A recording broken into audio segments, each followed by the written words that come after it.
Hey guys, what's going on? Welcome back to another episode of #Winning. Your real king, your CEO and founder of Healthpreneur. Today, I'm going to share some hard-hitting lessons with you. Hopefully they'll help you introspect in terms of calling you out on your own bullshit. And I just got back from Hawaii, where I was there for 6 days, part of a mastermind that I'm a part of because I do invest in myself and I have done so for a very long time after not doing so and struggling for many years. So a couple lessons I want to share with you from that mastermind in Hawaii. First things first is get yourself in rooms with smarter people than yourself. You're not as smart as you think you are. I'm not as smart as I think I am. And there are always people playing at a higher level than you. If you think you know everything, you know nothing, and you will fail miserably. One thing I've noticed about very successful people is that the more successful they become, the more they realize they don't know anything. And I learned this with myself with respect to nutrition and health is after doing that for 15 years, the deeper I dove into the rabbit hole of nutrition, the more I realized I had no fucking clue what was going on, right? It's like, I don't know why some people do better on paleo, some people do better on plant-based. Who cares? Do what's best for you, and that's it. So I think the deeper you get on these rabbit holes, the more you realize that we don't have all the answers, right? Now, we certainly have some answers, but I think there's a certain level of humility that's required to achieve the next level, because what got you here is not going to get you there. And if you think you got it all figured out, trust me, you don't. I don't care how successful you think you are in business, you're not even close to where you could be if you're not humble. One thing I can share with you from hanging around other people that are doing 7, 8, 9 figures is humility is rampant. They're very humble. They're very they're so giving. And I'm not saying all of them are like this. I don't know every, multiple $1 million person in the world, but I can tell you that those I surround myself with in groups like the ones I was a part of in Hawaii or others is even in the same space, like literally a quote unquote competitor of ours, literally same target market. Obviously what they do with their clients is a bit different than ours. Like we're literally sharing intel from our businesses with each other with no regard to this person could steal this from you or whatever. It's just a giving environment. And I think it's just such a great reminder that successful people are not greedy. Successful people are not assholes. It's typically the people who don't achieve shit in life who are more of that, from my experience personally. So I share this with you because if you are not in environments where you're surrounded by people like that, man, you're just missing out on so much of life. So much of what's possible for you is just you have no clue about.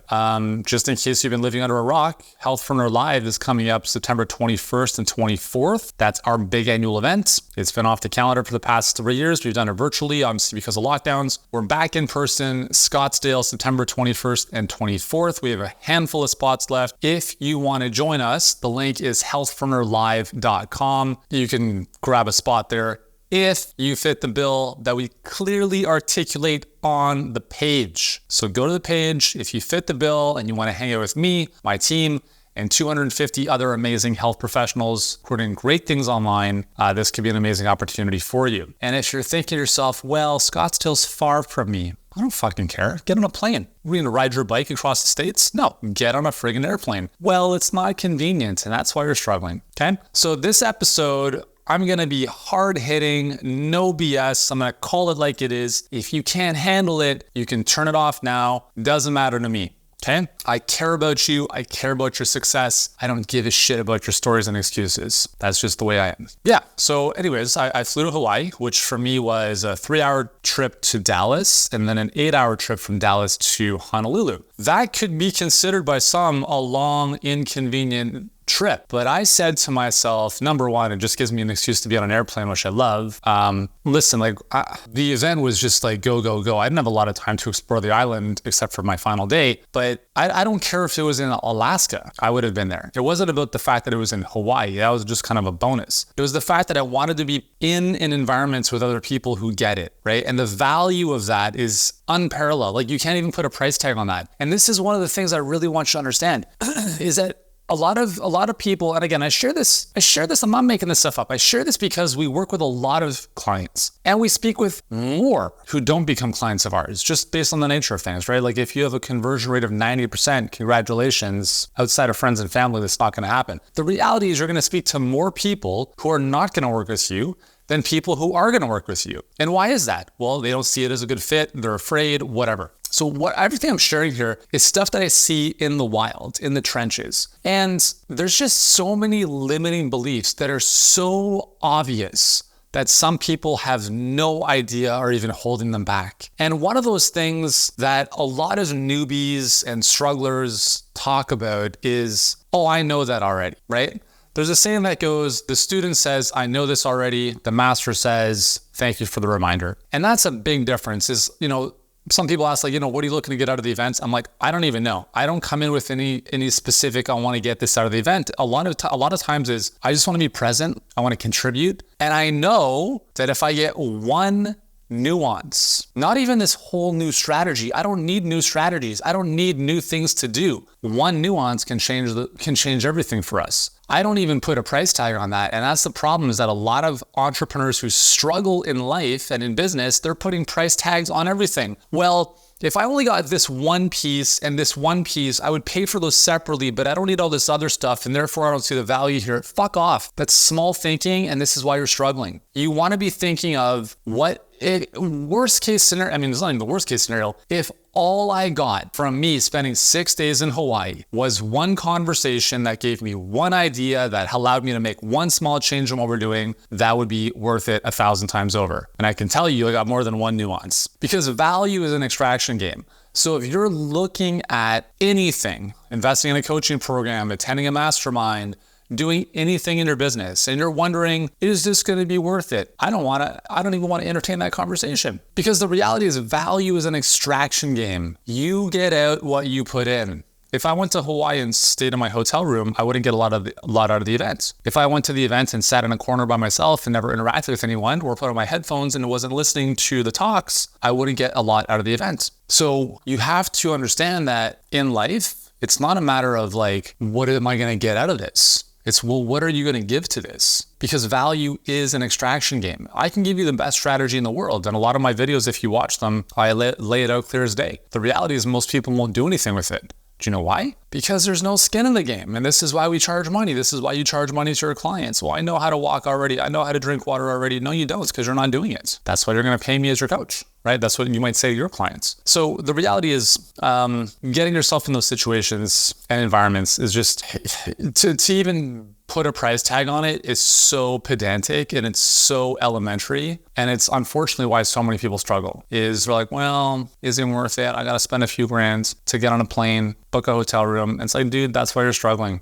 right? And I share this because I was that guy. I was that guy for a long time. So I get this. If you're experiencing this, trust me, everything I'm saying here is like me 15 years ago. I was the guy who did not want to make more money in my business because I would have to pay more tax. I stayed under the basic, I think it was like $35,000 in Canada, annual income for the business, just so I wouldn't have to pay HSC. I mean, it was ridiculous. It was so small-minded, and you cannot grow with that type of mindset. So anyway, so that was one of the big ones. It was a lot of fun. I mean, it was just, great to connect with people I haven't seen for a couple of years. We did a really cool catamaran day on the water. Got to hang out, had some epic meals, great conversations. And I mean, hopefully you get the idea here. Hopefully you get the idea here that you putting yourself in situations and environments with people who are just at a higher level than you, it should be a no-brainer. And if you're not aware of that, then my only suggestion to you would be just do it once. Just do it once. Put yourself in a room,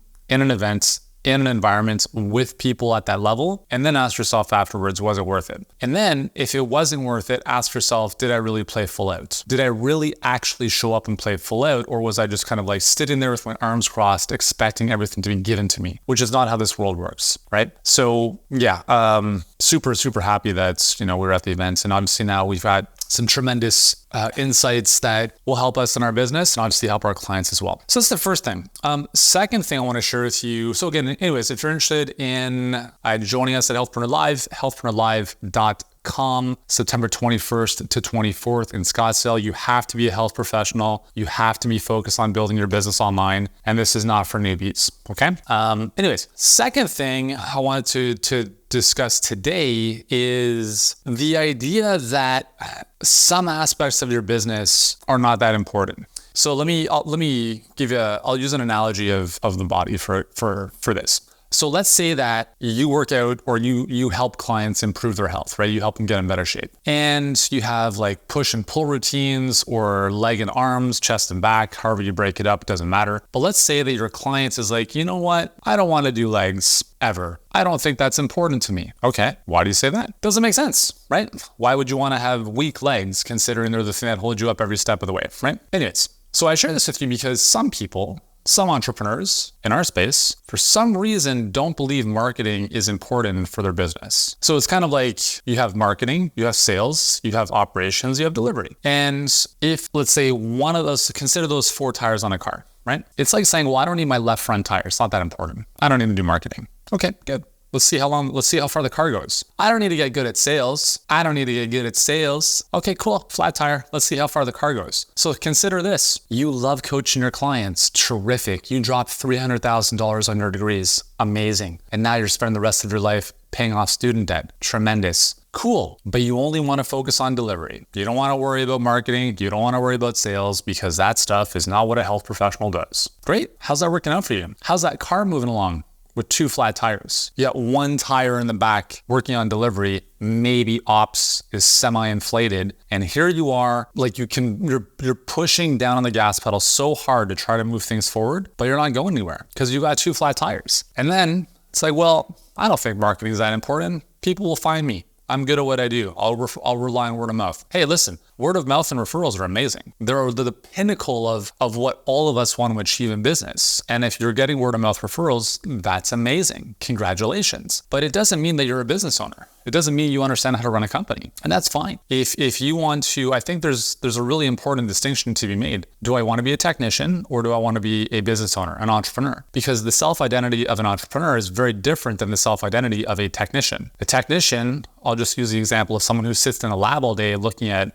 experiments. In the world of the health professional, the technician is a person who's spending all their time with their clients and their patients. And that's fine. There's nothing wrong with that. But there is something wrong with saying, I need to change my situation because I'm burnt out from one-on-one and I can't scale this. And then saying, oh, I don't want to do marketing and sales. That's not important. That's yucky. That's stuff I don't want to do. I'm going to give that to someone else. Okay, cool. So let's outsource your squats. Now, obviously, that's a ridiculous analogy because in business, you can outsource a lot of stuff. You can delegate a lot of stuff. With your health, you can't. You can't delegate walking. You can't delegate core work. You can't delegate a specific body part. So yes, that analogy might not make the most sense, but it's still very important because the reality is, although you can delegate aspects of your business, you still have to be fundamentally sound in them. So I don't run my ads. I don't write most of my copy anymore. I don't do my sales calls. But guess what I did for a long time? All of the above. Because here's what happens is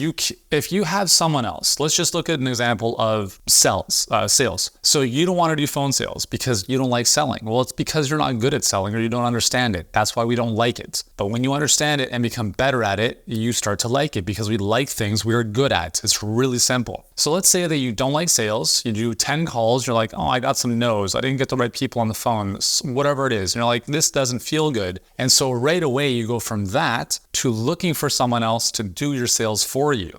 Mistake number 1 is outsourcing to like an agency who's going to do this for you. It's a fucking disaster waiting to happen. Mistake number 2 is hiring someone who is just not good at sales in the first place and then just being like, you do it. So it's like abdication, not delegation. I don't want to do this. You do it. It's kind of like what I do with my kids, right? You do the dishwasher. I'm never doing the dishwasher again. However, I spent 20, 30 years of my life doing the dishwasher, right? So you have to earn the right to be able to pass something off. So the problem with delegating sales, let's just call it internally. Let's say you hire a former client or someone on your team to do sales, whatever it is. If you are not fundamentally good enough to coach and teach them and train them and give them feedback, guess what's going to happen? Your business is going to fall through the floor because here you are. And let's say the reality is you're going to be the best salesperson on your team because it's your product. It's you. It's your message. So let's say that you close, and I'll just incorporate warm traffic here so for those of you guys who have a 90% close rate, that's great. Let's start running some Facebook ads and see what that number drops to. But let's just call it 50%, which is very, very, very, very conservative. Sorry, very generous. I'll put it that way. So you speak to 10 people, you enroll 5. You're like, I don't want to keep doing this. You speak to 20 people, you enroll 10. Hopefully at the same time, you're recognizing that every single time you get on the phone with someone, it's the best use of your time. If you can find anything else in your business, if you're making less than $1 million, if there's anything else in your business that's more valuable than having a phone conversation with a prospective client, please let me know in the comments. I would love to know what you're thinking, because I've not seen anything more valuable than you spending the time on the phone with someone, assuming you're charging a premium price. Let's look at this. If you speak to 2 people and 1 enrolls and you charge $5,000 for your program, that's $2,500 per hour you're making doing that. What else are you doing that's anywhere near that in your business? The answer is nowhere if you're under $1 million, okay? So you do 10 calls, you enroll 5, you're like, I don't want to keep doing this. So you bring on someone else to do sales and they have 10 calls and they enroll 1 person. And then you're like, fuck, what is going on here? But again, you haven't mastered, number one, the sales process, right? Maybe there's some things that you're not quite sure about yet. So you had that owner's advantage of just kind of doing what you do and sharing the conviction, the passion, and people are like, okay, this makes sense. And now you have to teach and train other people or another person how to do this. How do you overcome objections? You have to listen to their calls. You have to provide feedback. You can't do any of that stuff without a fundamental understanding of like what's going on. And it's not going to happen after 10 calls. I'm talking like thousands of hours of conversations. And if you don't like that, then don't say you want to build a business with the model of speaking to people on the phone. I'm not saying you have to do phone calls for the rest of your life, but I don't even know how many thousands of hours of calls. And I hated sales because I sucked at it. And then I got really good at it. And now it's one of the most enjoyable parts of my life. I love sales because it's human psychology and sales is coaching. It's the same shit. Someone shows up on a call with you. They're like, I want to change my situation. And you're like, no, you don't. You're full of shit. And they're like, no, I really do. Cool. Here's the price. They're like, actually, I got to think about it. Like, exactly. You're full of shit. You don't really want what you say you want, or you don't believe I can help you get there. Which one is it? Let's cut to the chase and stop the bullshit. Okay. That's why I love sales, because it's coaching. I really want to change, but change is hard. I don't want to change because change is hard. So don't say you want to change. It's really that simple. Okay, guys? Change is hard. It doesn't matter what it is. It doesn't matter if we're going from sitting on the couch to starting to work out. It doesn't matter if we're going from being a technician in your business to becoming the business owner and starting to do things that a business owner does. It doesn't matter if we're delegating sales to another person and training them and overseeing them and giving them feedback. Change in any way, shape, or form is hard. The sooner you realize that, the easier it's going to become for you, okay? Oh, this didn't work out. Why didn't it work out? Because it was harder than I thought. Well, here's a tissue. It's okay. You're going to be okay. The reality is nothing great is easy. And the sooner you recognize that, the faster you'll get where you want to go. If you're working with clients, they're coming to you because they're overweight, they're unhealthy, you're going to have them change how they're doing things because you have to change to change. But change is hard, right? So I think if you just realize that, and if your clients realize that, it becomes a whole lot easier. It's like a trainer saying, oh, you're going to feel amazing. You're going to feel, I didn't work out for a week when I was in Hawaii. I mean, we walked a lot, but I didn't actually lift any weights. And I had a session with my trainer yesterday, and man, I'm fucking sore right now. And it's annoying because you're like, hey, dude, I took a week off. Do you think the body would remember? No. But if you're a trainer, or back in the days when I was training clients, if I had said to someone, you're going to feel amazing, you're never going to have any soreness. And then all of a sudden they felt sore after a day or two. They're like, what the hell is happening here? So just being very realistic about the journey ahead, I think is really, really important. Okay. With this, the sooner you realize how hard and how much more work something's going to be right from the get-go, the more you're going to be able to accept that, and the more you're going to be able to embark on that journey. So let's come back to the whole, I don't want to do marketing and sales. So you don't want to do sales. Cool. So here's the deal. You have to do sales to a certain level, because if you bring someone on, what do you think they're going to be looking for from you? You think you're going to bring on the world's best salesperson, the first hire? It's never going to happen. Even if you did, tell me about the product. Tell me about your perfect client. How do we deal with this situation? And you have to be well-versed in order to delegate something. I'm not saying you should do everything in your business. You shouldn't. But there's a time where you have to. See, I know how to run Facebook ads very well, very well. And it's something I teach my clients in our HBA program, and I work with them on the daily to help them master their Facebook ads. I'm talking about chiropractors and health coaches and dietitians who are not media buyers, who never had a Facebook ad account before working with us. And within the space of a couple weeks, they're producing better results than an ad agency would in their business because they understand how to do it. And the best part, it takes 5 to 10 minutes a day, and that's it. So would it be worth it to build the skill and have a framework to generate an endless amount of leads and clients for your business in only 5 to 10 minutes a day. Would that be okay to learn? And if you say, no, I don't want to do that stuff, that's great. Just don't tell me you're serious about growing your business. Unless you love dancing on TikTok and Instagram and thinking that that's actually going to get you somewhere. Because it might, but it'll take a very long time. I think we understand that organic, free posting content is great. I'm all for it. I do these videos because I love creating content. I built my first business on content largely, and Healthpreneur has largely been built on advertising. However, I'm not saying content is bad. And I'm not saying social media is a waste of time, but it is if you think it's going to produce anything for you in the short term. Now, you might be a freak of nature and obviously have a much larger following in a very short amount of time, but I'm assuming there are a lot of opportunities, even within your existing following, that are not being capitalized on. You might have a lot of dormant followers instead of paying clients. We made more than $1 million from Instagram with less than 10,000 followers, just for context. And yes, we sell some that's higher ticket and probably higher than many health experts, but nonetheless,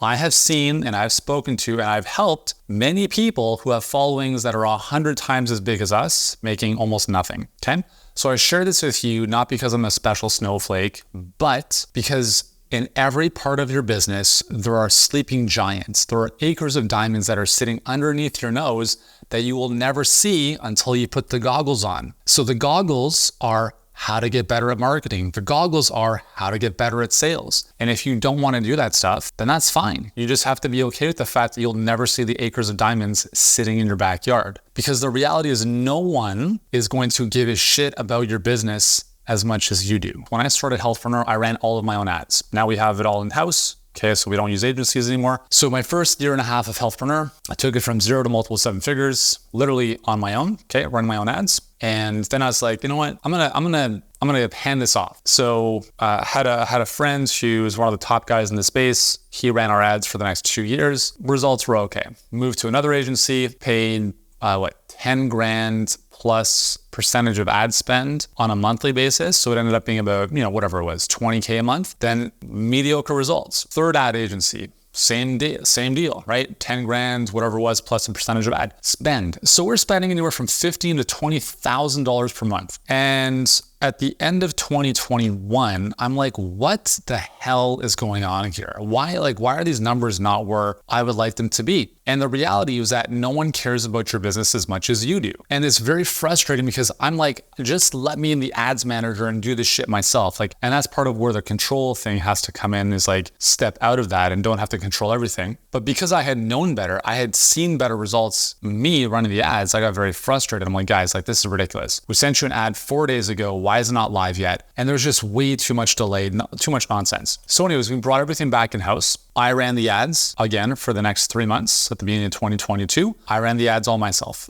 Okay. We went from whatever we were paying, we decreased our cost per acquisition by 65%, somewhere in that neighborhood. It was ridiculous. Okay. And we were able to triple our ad spend in the space of a month and a half. So 5 years, we were working with agencies for 5 years. So retainers alone, more than $500,000. But the worst part is the amount of money and revenue we lost and opportunity cost. Had I had all that stuff in-house and continued to run it myself, we probably would have been a lot better off. But here I am, we're running an 8-figure business. I'm not gonna run all my ads myself. So I'm thinking to myself, cool, okay, remember, at this point, we're still training our clients on how to run ads, right? It's not like we actually know how to do this stuff better than almost anyone. So I'm thinking to myself, we're testing some new ideas internally, and I wanted to make sure that I could understand them and do them properly first. And then as I was doing this, I was building out SOPs, I was building out playbooks, I was building out, here's how to do this. And I started to document this whole process. And it just so happened that we had someone in our team who I thought would be a good fit to manage our ads. So I trained him up over the next couple months, and now he manages all of our ads instead of me. However, I, at any point, can jump back into the ad account. Let's say he's off the grid. Let's say he's traveling. Let's say it's the 4th of July weekend, whatever it is, and he's not on his computer. I have the know-how to jump back into the ad account and make adjustments where needed. I can also coach him and provide feedback and encourage him to become better in his role because I have a very, very good understanding of how to do that versus not knowing how to do any of that and being at the mercy of someone who is mediocre at best. And this is what happens when you outsource very important parts of your business. And remember, like, you can't outsource marketing to a marketing firm. You can't outsource ads to an ad agency and expect miracles. There's no knight in shining armor coming to save your business. It's you and you alone. You have to build these skills. You have to learn how to generate demand, which is marketing. You have to learn good messaging, which is marketing. You have to learn how to generate leads, which is marketing.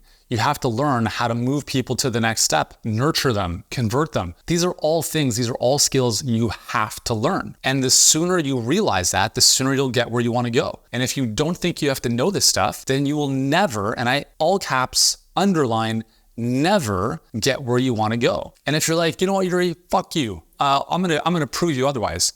Good, please. I encourage you to go hire agencies to take all control over your business, because other than you working with your clients and giving them meal plans and workouts, you think you're going to outsource the lifeblood of your business, which is marketing, the ability to convert people into qualified clients, which is sales. You think you're going to outsource that to some agency who's going to do everything for you. You can just sit back and relax and miracles are going to happen in your business. You're fucking delusional. I'm serious. Let me share another story with you. So a good buddy of mine, whose name I will keep anonymous for privacy reasons, amazing naturopath, New York Times bestselling author, his second book, he decided that he didn't want to really be involved in the book launch. So what he did is he gave the whole thing to a book launch agency, and they took over the whole launch of the book campaign. And it was a nightmare. He invested more than $35,000, which is still insignificant in the grand scheme of things. But the bigger issue was that they completely dropped the ball. That book didn't get where you wanted to get it to. It didn't sell enough copies. It was a complete, just a disaster. The lesson he learned, and I was having dinner with him and his wife many years ago as we were talking about this, and he's just like, I learned a really powerful lesson, which was, don't expect great results when you give everything to someone else who's not in your business. And I thought it was just a really good takeaway, because that's the truth, and that I've seen this every single time. And again, I'm not saying you have to be doing everything in your business. You don't have to wear all the hats forever, but you do have to start by wearing most of them. When I started Healthpreneur, so remember, I'd sold my previous business. I was 13 years, multiple seven figures. I had a track record, I had a skill set, whatever. So I started Healthpreneur. It was me, and that was it. Then I hired another person on the sales side to support me. Then I hired another coach, hired another ops person. So we're slowly but surely piecing this thing together. Now we have a team of about 26, 27 people who all do different parts of the business. But the thing is that I am dangerously good at pretty much all of that stuff. And I'm not saying that I have to come to the rescue, but it's important, because if I am hiring a manager of a specific department, I also have to have the wherewithal to say, like, this is a good hire. This person knows what they're doing, because I can have a conversation on the level of what success looks like. If I have no idea what good looks like, how am I supposed to hire someone who's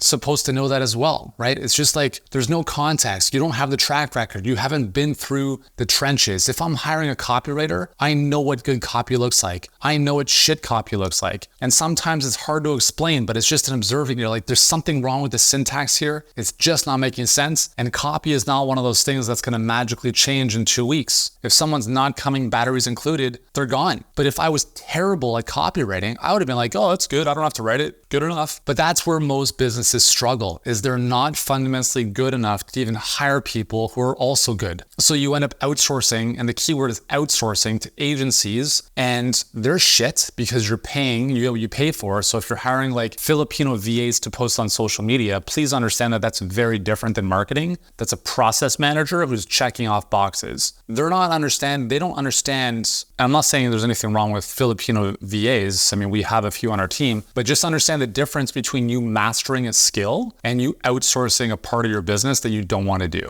Because until you master the skill, like honestly, if you outsource that, I hope it works out well. But in my experience, I've been in business now for 18 years. It doesn't work out very well. Okay. So anyways, that's the message for today. Obviously start off by talking about the power of being in environments with people that are kind of at a higher level. And then the second part is you can't neglect the legs, right? You can't neglect the legs. Marketing, sales, delivery, ops, those are the 4 tires on your car. If you don't focus on those, 1 or 2 of those tires are gonna be flat, and your business is gonna be flat as well. If you wanna grow forward, you have to be willing to build skills in those areas, and over time, bring people in those various areas that can support you. But if you're not anywhere near 50K a month, you gotta be doing this stuff mostly yourself. And some people might disagree with that, but listen, I would rather you spend the first $1 million of your business learning the skills that you'll have for the rest of your life. Because if you spend the first couple years trying to delegate and outsource all this stuff to people who are mediocre because you don't want to do it because you don't have the skill set, it's gonna take you 10 times longer to get there. So those are my perspectives. Let me know your thoughts in the comments below. Thanks for hanging out again, guys. I will see you guys in the next episode.